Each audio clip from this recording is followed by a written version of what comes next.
राति पाहिले पाहिले राति पाहिले जागर शिव मंदिर लागिब भीड़ हइलो शिव मंदिर लागिब भीड़ राति पाहिले जागर शिव मंदिर लागिब भीड़ हइलो शिव मंदिर लागिब भीड़ पहिली दर्शन पहिली घर्षण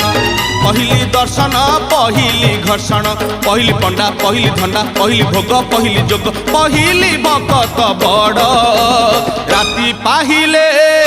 पाहिले राति पाहिले जागर शिव मंदिर लागिब भीड़ हइलो शिव मंदिर लागिब भीड़।